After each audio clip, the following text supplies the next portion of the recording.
የመምህራንን የኑሮ ሁኔታ ማሻሻል ትምህርትን ለማሻሻል በጣም ኢምፖርታንት ነው። በዚህ ላይ ምንም እንትን የለንም። ያለው ጥያቄ ከሀገሪቱ የኢኮኖሚ አቅም ጋር ይሄዳል ወይ?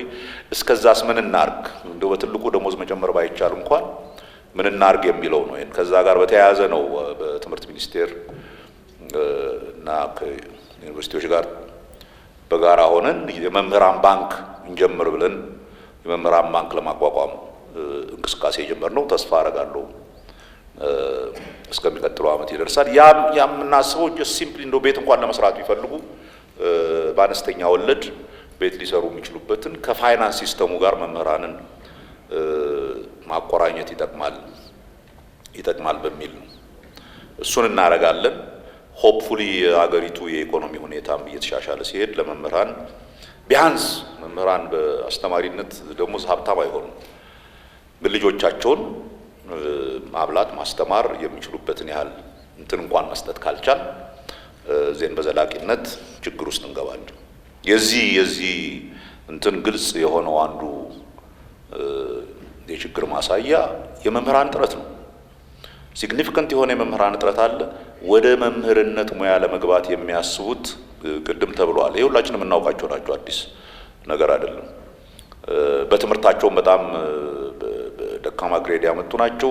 በጣም ብዙ እንደዛም ሆኖ እንትን የለም መምህራን የሉም። አይ ቲንክ የትምህርት ባለሙያዎች በቅርብ አሰስ ባደረጉት እስከ 100,000 እና ከዛም በላይ መምህራን እጥረት አለብን ኤንድ እየጨመረ የሚሄድ ይሄንን ቢያንስ በአጭር ጊዜ እንዴት እንፈታዋለን የሚል ብዙ ውይይቶች ሲደረጉ ቆይተው ነው አይ ቲንክ አት ዋን ፖይንት ተስፋ የምናደርገው በዚህ ዓመት ከቻልንና ለሚቀጥለው ዓመት ተግባራዊ ማድረግ ከቻል ጥሩ ነው። ካልቻልን ግን ዴፊኒትሊ በ2019 የምንጀምረው የኢትዮጵያ ዩኒቨርሲቲ ሰርቪስ የሚባል ፕሮግራም ልንጀምር ነው። ይሄ ድሮ ዩኒቨርሲቲ ተማሪዎች እንደኔ እድሜ የጠገባችሁ ካላችሁ ታውቁታላችሁ። ዩኒቨርሲቲ ተማሪዎች 3ኛ ዓመት ሲጨርሱ 4ኛ ዓመት ከመግባታቸው በፊት ለ1 ዓመት ይሄ በነፃ ያስተማራቸውን ማህበረሰብ ለማገልገልም ራሳቸውም ተግባራዊ ትምህርት እንዲያገኙ በየክልሉ ሄዱ በየሙያቸው ይሰሩ ነበር ለ1 ዓመት። ቤዚኮቻቸውን ብቻ ከፍሎ ከዛ ሲመለሱ 4ኛ ዓመት ይሆናሉ። ብዙ ጥቅም ነበረው። አንደኛ ተመልሰው ዩኒቨርሲቲ ሲገቡ 4ኛ ዓመት የበለጠ በስለው ነው የሚገቡት። ስለ ማህበረሰባቸው የበለጠ አውቀው ነው የሚገቡት።